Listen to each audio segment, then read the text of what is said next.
Olá, tudo bem? Meu nome é Janeide Santos e hoje eu vou fazer a leitura com vocês do texto Venha Ver o Pôr do Sol, de Lígia Fagundes Telles. Esse texto é um conto escrito em 1999 e é considerado um marco da literatura contemporânea. Então, vamos à leitura do texto. Ela subiu sem pressa a tortuosa ladeira. À medida que avançava, as casas iam rareando, modestas casas, espalhadas sem simetria, ilhadas em terrenos baldios. No meio da rua sem calçamento, coberta aqui e ali por um mato rasteiro, algumas crianças brincavam de roda. A débil cantiga infantil era a única nota viva na quietude da tarde. Ele a esperava encostado numa árvore, esguio e magro, metido no largo blusão azul marinho, cabelos crescidos e desalinhados. Tinha um jeito jovial de estudante. Minha querida Raquel, ela encarou-o séria e olhou para os próprios sapatos. Veja que lama, só mesmo você inventaria um encontro no lugar desses. Que ideia, Ricardo, que ideia! Tive que descer do táxi lá longe. Jamais ele chegaria aqui em cima. Ele riu entre malicioso e ingênuo. Jamais? Pensei que viesse vestida esportivamente e agora me aparece nessa elegância. Quando você andava comigo, usava uns sapatões de 7 léguas. Lembra? Foi para me dizer isso que você me fez subir até aqui? Perguntou ela, guardando as luvas na bolsa. Tirou um cigarro. Hein? Ah, Raquel. E ele tomou-a pelo braço. Você está uma coisa linda. E fuma agora uns cigarrinhos pilantras azul e dourado. Juro que eu tinha que ver ainda mais uma vez toda essa beleza. Senti esse perfume. Então, fiz mal? Podia ter escolhido um outro lugar, não? Abrandar a voz. O que é isso aí? Um cemitério? Ele voltou-se para o velho muro arruinado e indicou com o olhar o portão de ferro, carcomido pela ferrugem. Cemitério abandonado, meu anjo. Vivos e mortos desertaram todos. Nem os fantasmas sobraram.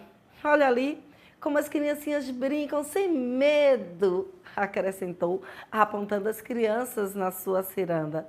Ela tragou lentamente, soprou a fumaça na cara do companheiro. Ricardo e suas ideias. E agora, qual o programa? Brandamente, ele a tomou pela cintura. Conheço bem tudo isso. Minha gente está enterrada aí. Vamos entrar um instante e te mostrarei o pôr do sol mais lindo do mundo. Ela encarou um instante, envergou a cabeça para trás uma risada. Vê o pôr do sol ali? Meu Deus! Fabuloso, fabuloso! Me implora um último encontro.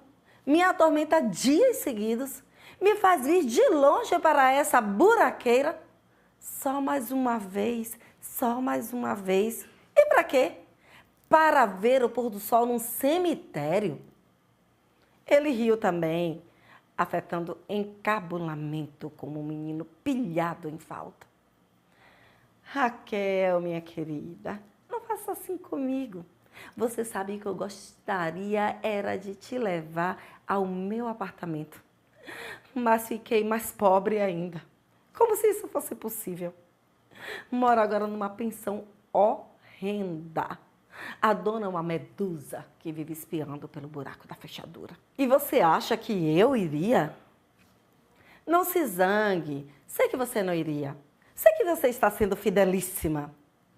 Então pensei, se pudéssemos conversar um pouco numa rua afastada, disse ele, aproximando-se mais.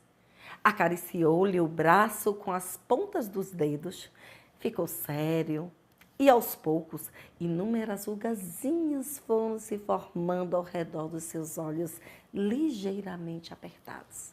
Os leques de rugas se aprofundaram numa expressão astuta.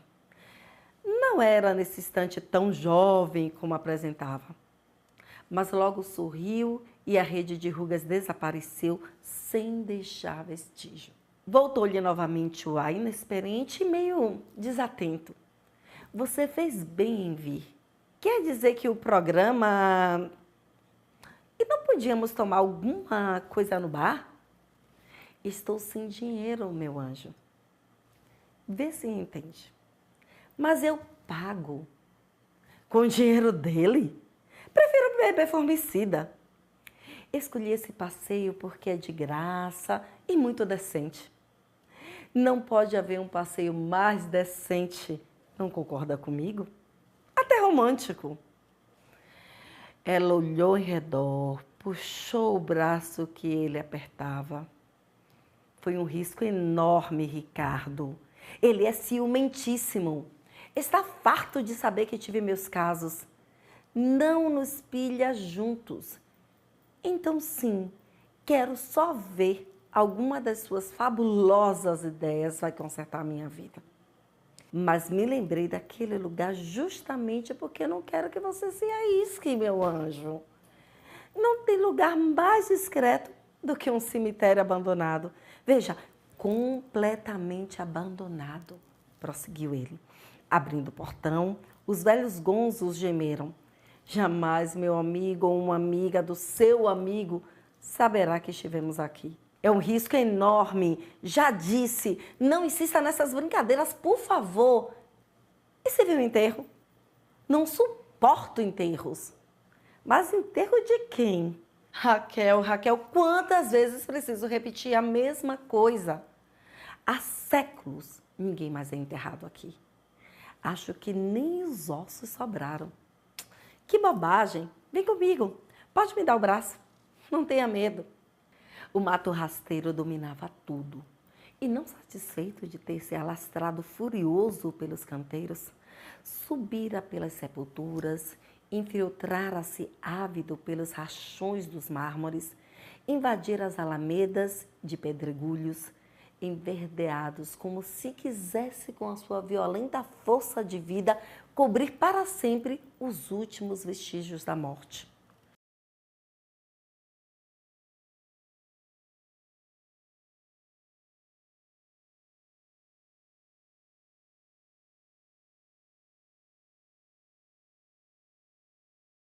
Amuada, mas obediente, ela se deixava conduzir como uma criança. Às vezes mostrava certa curiosidade por uma ou outra sepultura, como os pálidos medalhões de retratos esmaltados. É imenso, hein? Tão miserável. Nunca vi um cemitério mais miserável. Que deprimente! Exclamou ela, atirando a ponta do cigarro na direção de um anjinho de cabeça decepada. Vamos embora, Ricardo, chega! Ali, Raquel, olha um pouco para essa tarde. Deprimente por quê? Não sei onde foi que eu li. A beleza não está nem na luz da manhã, nem na sombra da noite. Está no crepúsculo.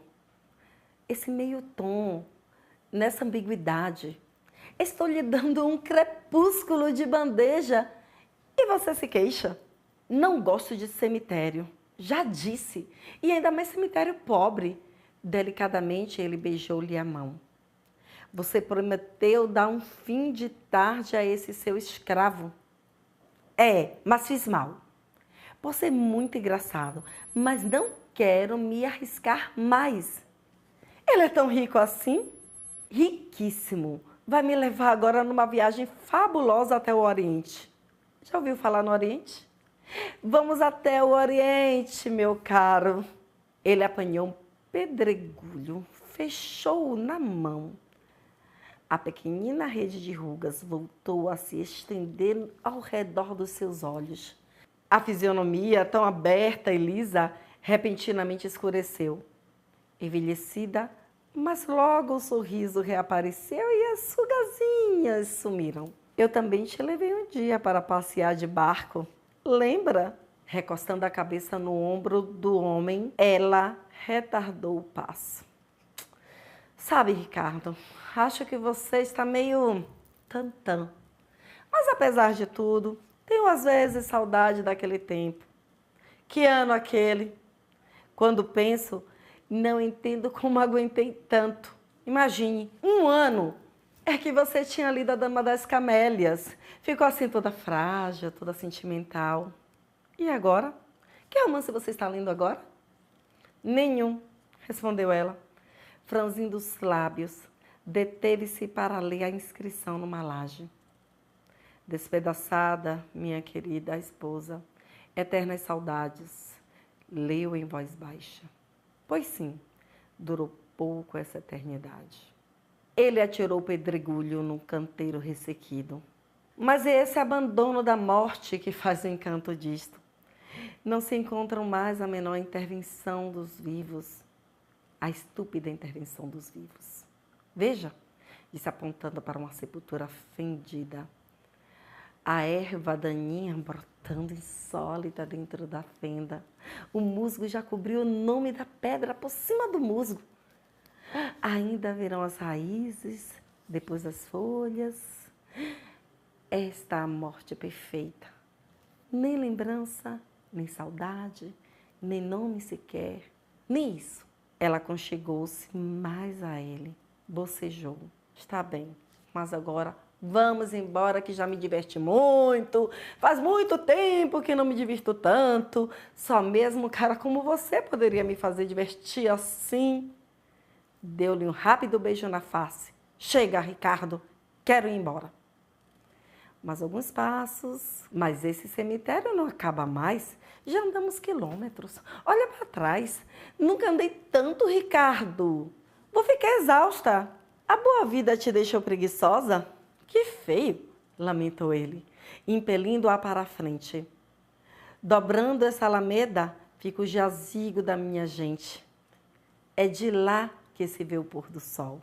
Sabe, Raquel, andei muitas vezes por aqui de mãos dadas com minha prima. Tínhamos então 12 anos. Todos os domingos minha mãe vinha trazer flores e arrumar nossa capelinha, onde já estava enterrado meu pai. Eu e minha priminha vinhamos com ela e ficávamos por aí, de mãos dadas, fazendo tantos planos. Agora as duas estão mortas. Sua prima também? Também. Morreu quando completou 15 anos. Não era propriamente bonita, mas tinha uns olhos. Eram assim verdes como os seus. Parecidos com os seus. Extraordinário, Raquel. Extraordinário como vocês duas. Penso agora que toda a beleza dela residia apenas nos olhos. Assim meio oblíquos, como os seus. Vocês se amaram? Ela me amou. Foi a única criatura que fez um gesto. Enfim, não tem importância. Raquel tirou-lhe o cigarro, tragou e depois devolveu-o. Eu gostei de você, Ricardo. Eu te amei e te amo ainda. Percebe agora a diferença? Um pássaro rompeu o cipreste e soltou um grito.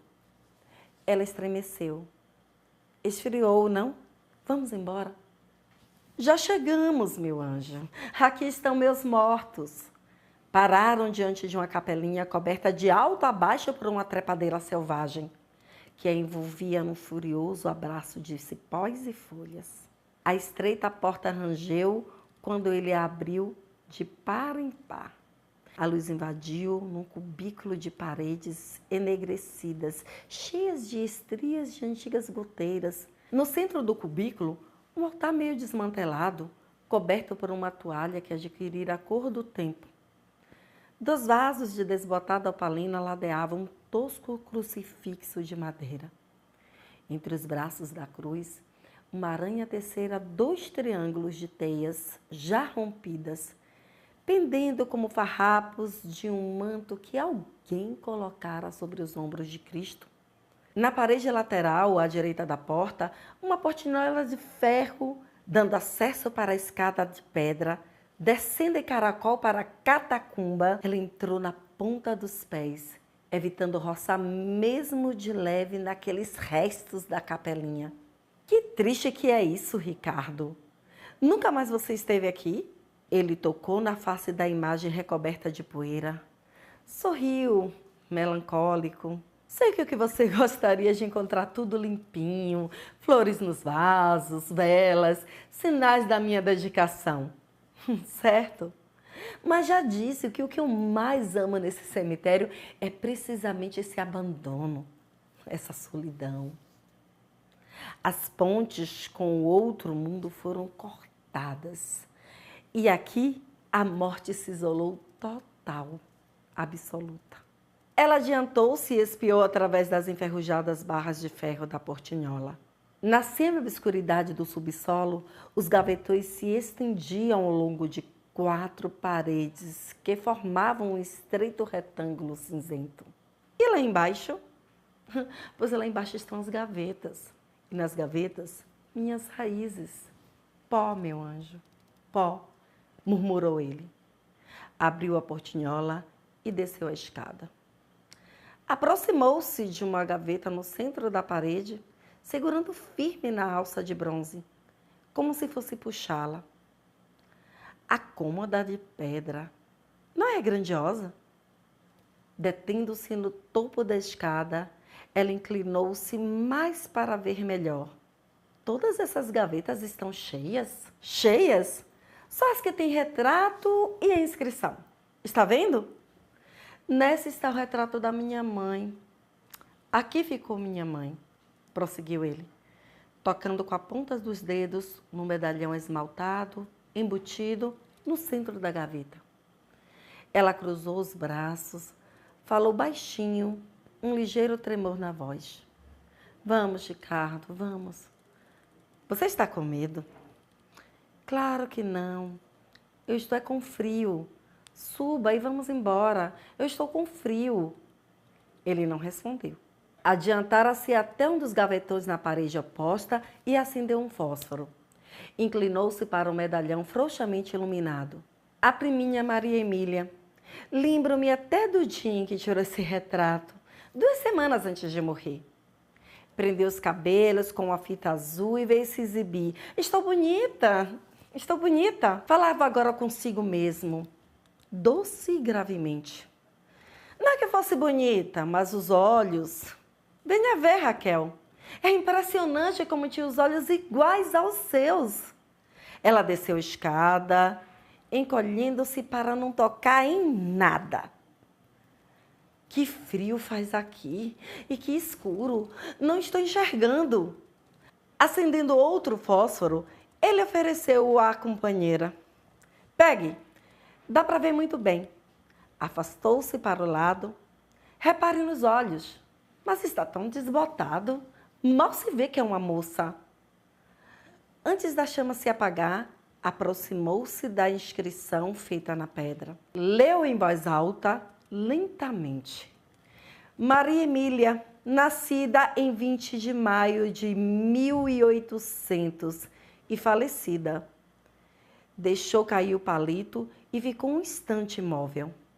Mas essa não podia ser sua namorada. Morreu há mais de 100 anos. Se eu mentir, um baque metálico decepou-lhe a palavra pelo meio. Olhou em redor. A peça estava deserta. Voltou a olhar para a escada. No topo, Ricardo a observava por trás da portinhola fechada. Tinha seu sorriso meio inocente, meio malicioso. Isso nunca foi o jazigo da sua família, seu mentiroso.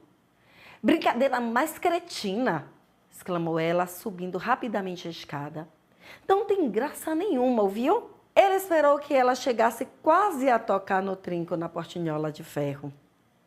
Então, deu uma volta à chave, arrancou-a da fechadura e saltou para trás. Ricardo, abre isso imediatamente, vamos imediatamente, ordenou torcendo o trinco.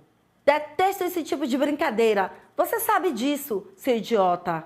É no que dá seguir a cabeça de um idiota desses. Brincadeira mais estúpida. Uma recha de sol vai entrar pela frincha da porta. Tem uma frincha na porta. Depois vai se afastando devagarinho, bem devagarinho. Você vai ver o pôr do sol mais belo do mundo. Ela sacudia a portinhola. Ricardo, chega! Já disse, chega! Abre imediatamente, imediatamente! Sacudiu a portinhola com mais força ainda. Agarrou-se a ela, dependurando-se por entre as grades, ficou ofegante com os olhos cheios de lágrimas. ensaiou um sorriso. Ouça, meu bem, foi engraçadíssimo, mas agora preciso ir embora. Vamos, abra! Ele já não sorria, estava sério, com os olhos diminuídos.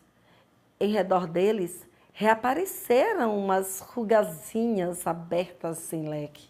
Boa noite, Raquel. Chega, Ricardo, você vai me pagar, gritou ela, estendendo os braços por entre as grades, tentando agarrá-los. Cretino, me dá a chave dessa porcaria, vamos, exigiu, examinando a fechadura nova em folha. Examinou em seguida as grades cobertas por uma crosta de ferrugem. Imobilizou-se. Foi erguendo o olhar até a chave que ele balançava pela argola, como um pêndulo. Encarou, apertando contra a grade, a face sem cor. Esbugalhou os olhos no espasmo e amoleceu o corpo. Foi escorregando. Não! Não! Voltada ainda para ela, ele chegara até a porta e abriu os braços. Foi puxando as duas folhas escancaradas. Boa noite, meu anjo. Os lábios dela se pregavam um ao outro, como se entre eles houvesse cola. Os olhos rodavam pesadamente numa expressão embrutecida. Não!